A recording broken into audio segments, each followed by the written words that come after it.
اعوذ باللہ من الشیطان الرجیم بسم اللہ الرحمن الرحیم صلی اللہ تعالی علی حبیبہ محمد وآلہ وسلم۔ قرآن کریم زندگی کے ہر شعبے کے متعلق مکمل رہنمائی مہیا کرتا ہے، چاہے اس کا اطلاق انفرادی سطح پر ہو، قومی یا بین الاقوامی۔ قرآن پاک میں بیان کردہ قوانین اور حقائق کو 3 حصوں شریعت، تاریخ اور معاد میں تقسیم کیا جا سکتا ہے۔ پہلا، شریعت اس امر سے متعلق قانون ہے کہ مسلمان اپنی زندگی کیسے گزارے، کاروبار کس طرح کریں، والدین اور بیوی بچوں کے حقوق کیسے ادا کریں، قوم اور ملک کے حقوق کیا ہیں، اور مسلمانوں کی معاشرت کیسی ہو۔ اللہ تعالیٰ نے قرآن پاک میں اس کا پورا قانون بیان کیا ہے۔ دوسرا ہے، قرآن پاک کا ایک حصہ تاریخ ہے۔ جتنے بھی پیغمبر علیہ الصلاۃ والسلام تشریف لائے، ان کی قوم اور ادوار کا تذکرہ اس میں شامل ہے۔ مثلاً حضرت موسیٰ علیہ السلام کی قوم کا تذکرہ اور آپ کے دور میں جادو کا تذکرہ، حضرت یوسف علیہ السلام کا تذکرہ اور آپ کے دور میں خواب کی زندگی کا خصوصیت کے ساتھ تذکرہ، حضرت سلیمان علیہ السلام کا قصہ اور آپ کے دور میں زمان و مقام سے آزاد لازمانیت کا خصوصیت کے ساتھ تذکرہ، حضرت عزیر علیہ السلام کا واقعہ اور آپ کے تذکرہ میں پریزرویشن اور ریفریجریشن کا پورا قانون اور فارمولا۔ قرآن پاک کا تیسرا حصہ معاد سے متعلق ہے۔ یہ حصہ ہماری زندگی کے ان حقائق سے متعلق ہے جو ہماری نظروں سے اوجھل ہیں۔ مثلاً انسان اس دنیا میں آنے سے پہلے کہاں تھا، اس دنیا میں کس طرح اور کیوں آیا، ہر پیدا ہونے والا انسان اس دنیا سے کہاں چلا جاتا ہے۔ اس سائیکل کے بہت ست ادوار ہیں، اور اگر ان کا مختصر تذکرہ کیا جائے تو ترتیب یہ بنتی ہے۔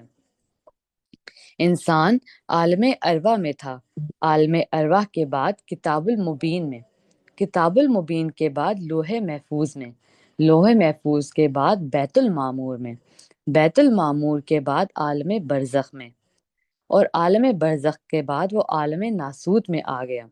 عالم ناسوت کے بعد یہ عالم اعراف میں، اور عالم اعراف سے نفخہ فی الصور میں، نفخہ فی الصور سے عالم حشر و نشر میں، عالم حشر و نشر سے یوم المیزان میں یعنی یوم الحساب میں، یوم الحساب سے جنت یا دوزخ میں، اور پھر ابد و ابد اعلیٰ میں چلا جاتا ہے۔ قرآن کریم میں بیان ان باتوں کی رسول اللہ صلی اللہ علیہ وسلم نے بہت وضاحت فرمائی ہے، لیکن عجیب بات یہ ہے کہ یہ سارے حقائق ابھی تک امت مسلمہ اور نوع انسانی کے سامنے نہیں آئے۔ اس کی وجہ یہ نہیں کہ ہمارے اسلاف یہ باتیں نہ جانتے تھے۔ رسول اللہ صلی اللہ علیہ وسلم کے وارث علماء باطن یہ سب باتیں جانتے ہیں۔ اسی زمن میں حضرت ابو ہریرہ رضی اللہ تعالی عنہ کا قول ہے کہ رسول اللہ صلی اللہ علیہ وسلم سے مجھے علم کے 2 الفاظ ملے، ایک لفظ میں نے ظاہر کر دیا اور ایک لفظ میں نے چھپا لیا۔ صحابہ اکرام رضوان اللہ علیہم اجمعین نے پوچھا، کیا علم بھی کوئی چھپانے کی چیز ہے؟ ابو ہریرہ رضی اللہ تعالی عنہ نے جواب میں کہا، اگر میں یہ لفظ بیان کر دوں تو یہ لوگ مجھے قتل کر دیں گے۔ دراصل انہوں نے یہ علم اس لیے لوگوں میں چھپایا کہ عام آدمی کا شعور اس علم کا متحمل نہیں ہو سکتا تھا۔ 1400 سال بعد نوع انسانی کے شعور میں اتنا ارتقا ہو گیا ہے اور انسان کا ذہن وہ باتیں سمجھنے لگا ہے جو 1400 سال پہلے نہیں سمجھتا تھا۔ مثلاً radio, T V, camera, computer, لاسکی نظام، مواصلات، سیٹلائٹ نظام کے ذریعے زمین کے اندر اور آسمان کی وسعت میں دیکھ لینا وغیرہ۔ اگر صرف 150 سال قبل لوگوں سے یہ کہا جاتا کہ ریڈیو بجتا ہے، ٹی وی پر تصویریں آتی ہیں، ڈش اینٹینا کا نظام ہوتا ہے اور ان چیزوں پر پوری دنیا کے پروگرام دیکھے جا سکتے ہیں، اور یہ کہ کراچی سے امریکہ بات کی جا سکتی ہے، نہ صرف بات بلکہ ٹیلی فون پر آواز کے ساتھ تصویر بھی اسکرین پر آ جاتی ہے تو کوئی یقین نہ کرتا۔ چونکہ علم محدود تھا، اسی لیے شعور بھی محدود تھا۔ انسانی شعور محدود ہونے کی بنا پر ہی حضرت ابو ہریرہ رضی اللہ تعالی عنہ نے فرمایا کہ میں نے ایک لفظ جو انسانی شعور کے مطابق تھا وہ ظاہر کر دیا، اور جو ابھی انسانی شعور کی سکت سے باہر تھا وہ میں نے چھپا لیا۔ آج 1400 سال بعد انسانی شعور میں اتنی سکت پیدا ہو گئی ہے کہ اگر کسی بات کو دلیل اور حکمت کے ساتھ بیان کیا جائے تو وہ بات انسان کی سمجھ میں آ جاتی ہے۔